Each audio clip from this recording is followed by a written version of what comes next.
with EC3 wanting to face Jon Moxley and Seth Rollins sharing a crazy catfishing story. This is Wrestling Hub. My name is John, and you're watching the Wrestling Report for November 24th.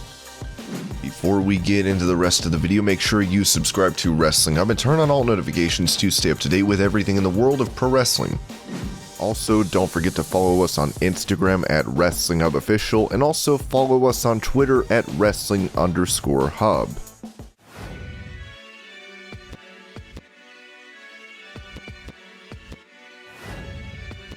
After Shinsuke Nakamura established himself in New Japan, he found himself in WWE. While he was NXT champion, he was not as much of a main event success on the main roster. On his podcast, Kurt Angle talked about Shinsuke's passion for wrestling, saying it's crazy he has not been used more in WWE. I love his passion for the sport, love his character, and think he's hilarious. Every time he comes out, the fans go crazy. It's crazy that the company hasn't utilized him more the way he should be utilized. Really surprised, but I think it might be a little bit of the language barrier. That might be one of the reasons, but he covers that with the way he portrays himself and the things he says. He doesn't have to know English. He's entertaining as it is. I'm not sure why they don't utilize him the way he should be utilized. Despite being the Intercontinental Champion, Nakamura has expressed similar sentiments of his talent being wasted.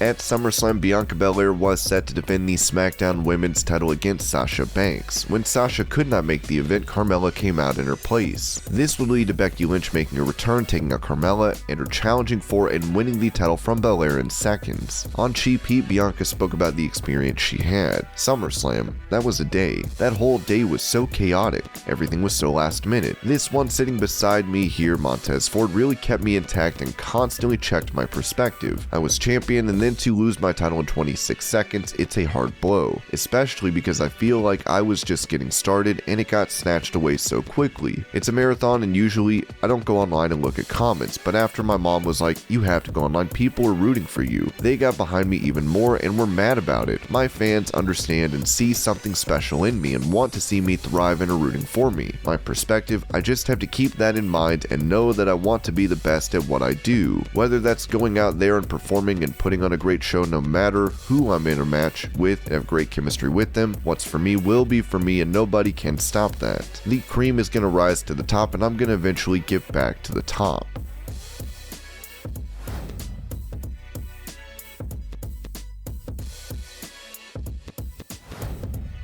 One person that many have noted as being a bully backstage in WWE is JBL. On Busted Open Radio, Gerald Brisco had this to say about his podcast co-host JBL being called a bully. JBL is one of those entertaining guys. John kind of gets categorized into this category of being a bit of a bully and all that, but he's one of the most kind-hearted guys that you can ever come across. The stuff that he did for rugby, he moved over to the island of Bermuda. He started a rugby league there, and he actually had guys who started from when they were kids, and now these kids are playing Division I college rugby. Now he's gone into Memphis with the inner city kids there, and he does fundraising. He bought over 500 computers last year for these inner city kids when everybody had to do this virtual learning. Not all these kids had access to computers and everything. This club that he formed, he made sure through his fundraising ability that everybody had a computer. Everybody was on an equal basis. Not only did they have a computer, but they had people there that could instruct them on how to use it. John is just a wonderful person. We are both positive people once you get to know John and know his kind heart.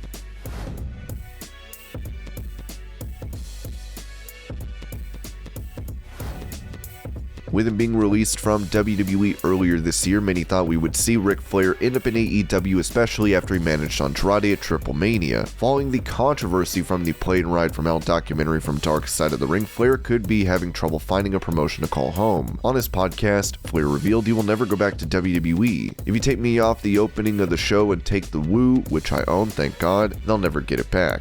Replace me with the Ultimate Warrior, a guy that sued the company, held them up for money. I guess the next thing they're gonna do with me is make a DVD saying it of so many people saying how bad I was, like they did with the Ultimate Warrior, and then they brought him back and put him in the Hall of Fame. That ain't gonna work for me. One and done. I text Vince, no worries, but you know, you're not going to do it. You're not going to bring me back. Not that they want me by any means, but I couldn't even work for Nick Khan in my entire life. Vince McMahon I could work for, but Nick Khan, who's the guy that orchestrated taking me off the show? I've got my facts together. Orchestrated taking the woo off? Never in a million years. Well, the big difference between Tony Khan and Tony respects me, as does Vince. Nick Khan has none. I talk to Vince now. I got no problems with Vince. He just knows I won't come back. Absolutely never will be going back to WWE. I'm 72. I could be dead tomorrow. The last thing I want is for them to make a package on me ever. I'll leave all of that to Tony Khan. While Flair, as previously mentioned, he has one more match left in him, it remains to be seen what is next for the Nature Boy.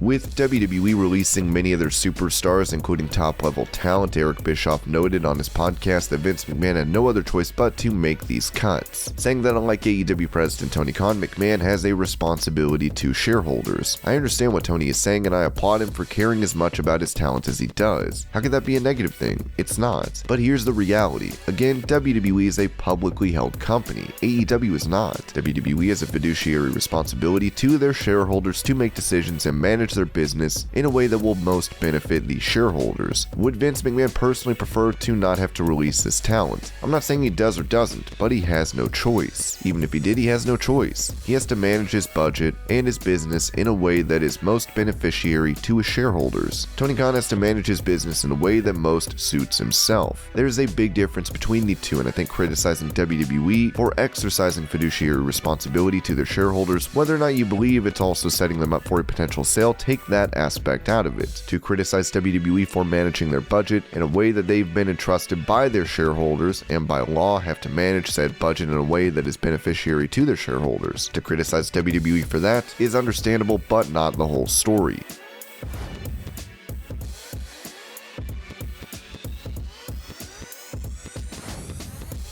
On his podcast, Ric Flair touched on the Young Bucks and their influence on the wrestling business as Flair gave them props for their athletic ability. One of the reasons I've managed to adapt over the years is because I can identify somebody being able to do something I simply could not have done. I can honestly tell you, I could have learned how to do a moonsault. I could have learned to do a couple of the things the kids can do, but the stuff the Young Bucks do, I could never have done. I was a Division I athlete, but the stuff those guys do, similar to the Usos and the bumps they take, I cannot help but respect them. Plus, they are really nice, respectful kids. I know that word respect is used too much by me, but when you got my respect, you got me. They have come up with several different looks that work, and I do not think there is any limit. They are young wrestlers. The key for them is to stay healthy, which is the key for everybody. Speaking of the Young Bucks, they were also not cleared to wrestle after the Full Gear pay-per-view.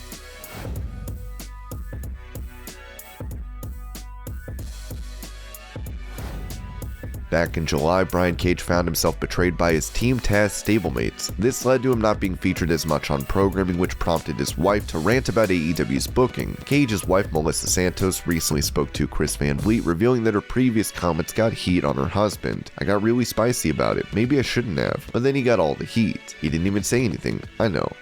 He got all the heat. I do feel bad about that because he loves wrestling, he loves AEW, absolutely adores Tony Khan, loves being there, and I feel like all of it came from the love of wanting him to be more involved, and that's really it. It was just from a passionate place, and because I'm all loud, I got him in trouble, and I do feel bad for that, because that wasn't my intention. Even though when I look back at the videos, I'm like, damn, I should have just not been as spicy, but damn, it's hard. It's hard, man. I get myself in trouble. I gotta sugarcoat things a little bit. But yeah, so hopefully I can see my husband killing it a little bit more now that, hopefully some of the heat falls off, because I feel like in wrestling, there's always something new that's happening that's like the talk of the town, and so, I'm sorry, babe. I didn't mean to get you all the heat. I just miss seeing you on TV. That's really what it is, and AEW's dope. I love more wrestling on TV. I love more of my husband on TV too. That's really what it is. Cage has not been seen on AEW TV since his loss to Ricky Starks on October 6th for Rampage, as we're not sure when he'll make a comeback.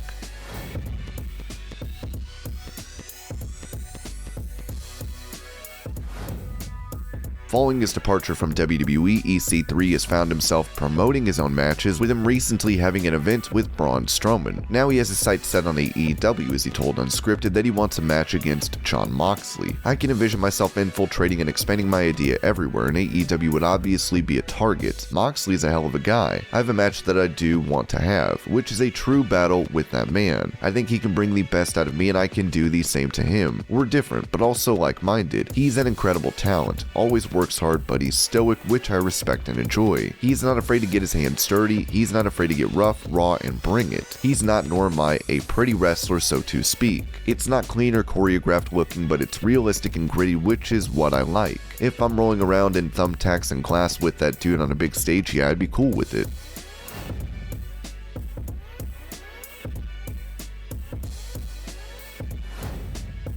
With a fan attacking Seth Rollins on Raw, it was revealed that this fan had been the victim of catfishing, with him apparently having hundreds of dollars taken by a fake Seth Rollins profile. Now, Rollins has talked about a similar instance from 2019 when he was promoting WWE on WCGI. Our fans are super passionate and they're the lifeblood of what we do, but man, sometimes it's a little overboard. I had a woman come to my house. Social media is crazy in this era too because of all the catfishing. So what will happen is, like, these people will pretend to be me and engage these fans of mine and tried to extort them for Amazon gift cards or money or whatever. And this one woman showed up at my house not long ago. Twice. 2 times. I had to call the police on her. And this was your pro wrestling news update. I hope you're all having a great day. Thank you so much for watching, and I'll see you later.